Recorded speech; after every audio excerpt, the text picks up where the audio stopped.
and women can achieve when imagination is joined to common purpose and necessity to courage. What the cynics fail to understand is that the ground has shifted beneath them, that the stale political arguments that have consumed us for so long no longer apply. The question we ask today is not whether our government is too big or too small, but whether it works, whether it helps families find jobs at a decent wage, care they can afford, a retirement that is dignified. Where the answer is yes, we intend to move forward.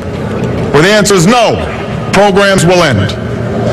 And those of us who manage the public's dollars will be held to account to spend wisely, reform bad habits, and do our business in the light of day, because only then can we restore the vital trust between a people and their government.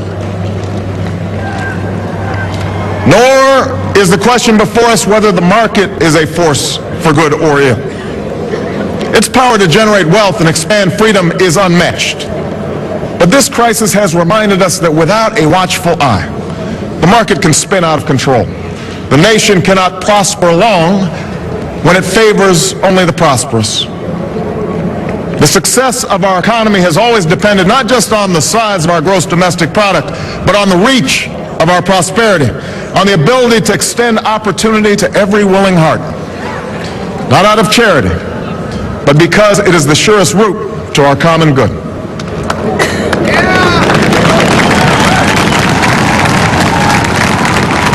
As for our common defense, we reject as false the choice between our safety and our ideals. Our founding fathers,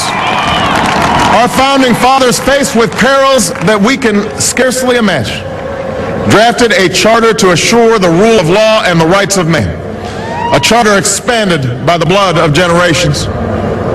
Those ideals still light the world, and we will not give them up for expedience sake.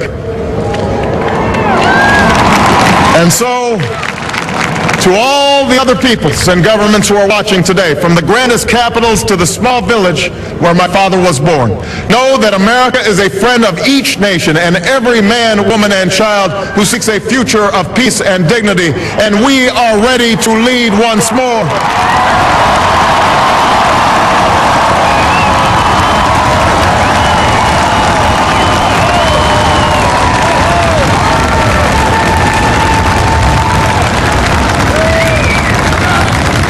Recall that earlier generations faced down fascism and communism not just with missiles and tanks, but with the sturdy alliances and enduring convictions. They understood that our power alone cannot protect us, nor does it entitle us to do as we please. Instead, they knew that our power grows through its prudent use. Our security emanates from the justness of our cause, the force of our example, the tempering qualities of humility and restraint. We are the keepers of this legacy. Guided by these principles once more, we can meet those new threats that demand even greater effort, even greater cooperation and understanding between nations. We will begin to responsibly leave Iraq to its people and forge a hard-earned peace in Afghanistan.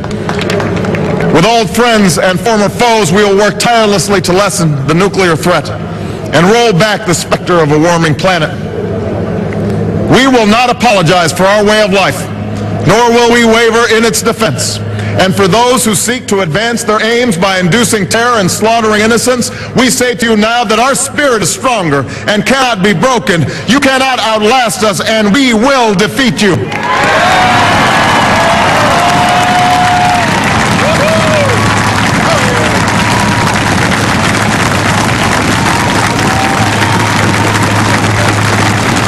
For we know that our patchwork heritage is a strength, not a weakness. We are a nation of Christians and Muslims, Jews and Hindus, and non-believers. We are shaped by every language and culture, drawn from every end of this earth. And because we have tasted the bitter swill of civil war and segregation and emerged from that dark chapter stronger and more united, we cannot help but believe that the old hatreds shall someday pass, that the lines of tribes shall soon dissolve, that as the world grows smaller, our common humanity shall reveal itself, and that America must play its role in ushering in a new era of peace. To the Muslim world, we seek a new way forward based on mutual interest and mutual respect. To those leaders around the globe who seek to sow conflict or blame their society's ills on the West, know that your people will judge you on what you can build, not what you destroy. To those who cling to power through corruption and deceit and a silencing of dissent, know that you are on the wrong side of history, but that we will extend a hand if you are willing to unclench your fist. To the people of poor nations, we pledge to work alongside you to make your farms flourish and let clean waters flow, to nourish starved bodies and feed hungry minds. And to those nations like ours that enjoy relative plenty, we say we can no longer afford indifference to the suffering outside our borders, nor can we consume the world's resources without regard to effect. For the world has changed, and we must change with it. As we consider the road that unfolds before us, we remember with humble gratitude those brave Americans who at this very hour patrol far-off deserts and distant mountains. They have something to tell us, just as the fallen heroes who lie in Arlington whisper through the ages. We honor them not only because they are the guardians of our liberty, but because they embody the spirit of service, a willingness to find meaning in something greater than themselves. And yet, at this moment, a moment that will define a generation, it is precisely this spirit that must inhabit us all. For as much as government can do and must do, it is ultimately the faith and determination of the American people upon which this nation relies. It is the kindness to take in a stranger when the levees break, the selflessness of workers who would rather cut their hours than see a friend lose their job, which sees us through our darkest hours. It is the firefighter's courage to storm a stairway filled with smoke, but also a parent's willingness to nurture a child that finally decides our fate. Our challenges may be new. The instruments with which we meet them may be new. But those values upon which our success depends, honesty and hard work, courage and fair play, tolerance and curiosity, loyalty and patriotism, these things are old. These things are true. They have been the quiet force of progress throughout our history. What is demanded then is a return to these truths. What is required of us now is a new era of responsibility, a recognition on the part of every American that we have duties to ourselves, our nation, and the world. Duties that we do not grudgingly accept, but rather seize gladly, firm in the knowledge that there is nothing so satisfying to the spirit, so defining of our character, than giving our all to a difficult task.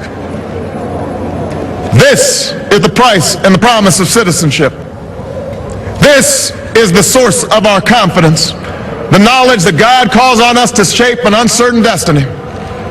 This is the meaning of our liberty and our creed, why men and women and children of every race and every faith can join in celebration across this magnificent mall, and why a man whose father less than 60 years ago might not have been served at a local restaurant can now stand before you to take a most sacred oath.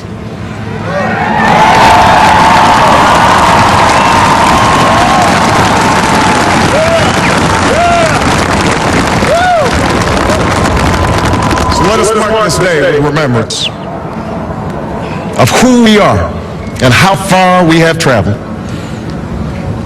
In the year of America's birth, in the coldest of months, a small band of patriots huddled by dying campfires on the shores of an icy river. The capital was abandoned. The enemy was advancing. The snow was stained with blood. At a moment when the outcome of our revolution was most in doubt, the father of our nation ordered these words be read to the people.